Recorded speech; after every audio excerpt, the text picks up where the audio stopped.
کسوف سورج گرہن کے لیے اور خسوف چاند گرہن کے لیے. یہ دونوں اللہ کی نشانیاں ہیں. یہ کوئی فن کا وقت نہیں ہوتا بلکہ اللہ کی طرف متوجہ ہونے کا وقت ہوتا ہے. سورج اور چاند اللہ کی دو نشانیوں میں سے ہیں. اللہ سورج کو گرہن اور چاند کو گرہن لگا کر اپنے بندوں کو قیامت کا دن یاد کراتا ہے کہ اس دن ان کی روشنی ختم ہو جائے گی.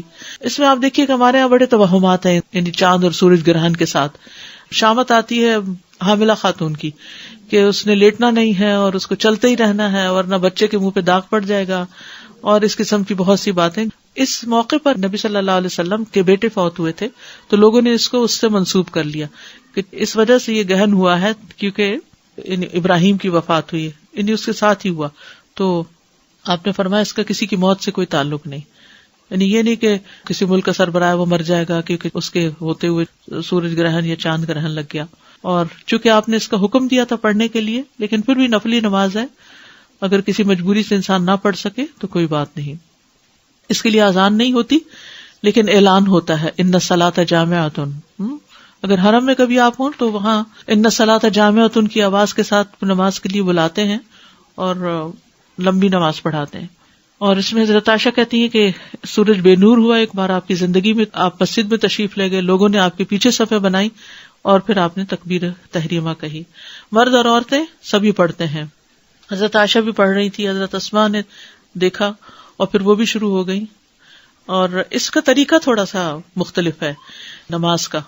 اس میں تکبیر تحریمہ کہے, پھر دعائے استفتاح پڑھے, پھر تعوذ پڑھے, اس کے بعد سورۃ الفاتحہ کے ساتھ سورت ملائے اور لمبی قرات کرے. ثم یرکع رکوعا طویلا, پھر لمبا رکوع کرے, پھر رکوع سے سر اٹھا کر سمع اللہ لمن حمد ربنا ولک الحمد کہے, پھر دوبارہ سے سورت فاتحہ پڑھے. سجدے میں نہیں جانا ابھی, ٹھیک ہے.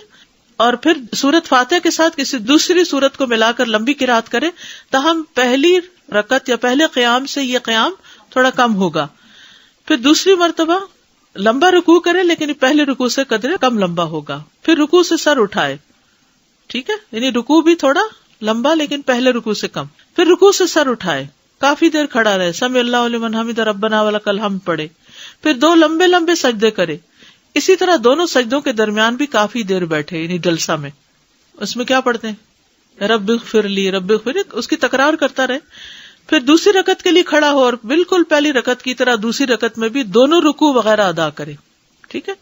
ہر رکعت میں 2 رکوع ہیں اور 2 سجدے ہیں, یعنی 2 رکعتیں بن جاتی ہیں ایک طرح سے, لیکن دوسری رکعت کا عمل پہلی رکعت کے اعمال سے قدرے کم ہوگا یعنی طول اس کا. پھر اس کے بعد تشہد میں بیٹھے اور آخر میں سلام پھیر دے. 4 قیام, 4 رکوع اور 4 سجدے بھی ہیں. جہری قرات, آپ نے بلند آواز سے قرات فرمائی تھی. اس میں پرمشقت قیام تھا. حضرت عائشہ کہتی ہیں کہ رسول اللہ صلی اللہ علیہ وسلم کے زمانے میں سورج کو گرہن لگ گیا تو آپ نے بڑا پرمشقت قیام یعنی بہت دیر کھڑے رہے, لمبا قیام کیا. آپ کا قیام سورۃ البقرہ کی قرات کی طرح طویل تھا. ہم تو پوچھتے ہفتے میں سورۃ بقرہ پڑھ لیں.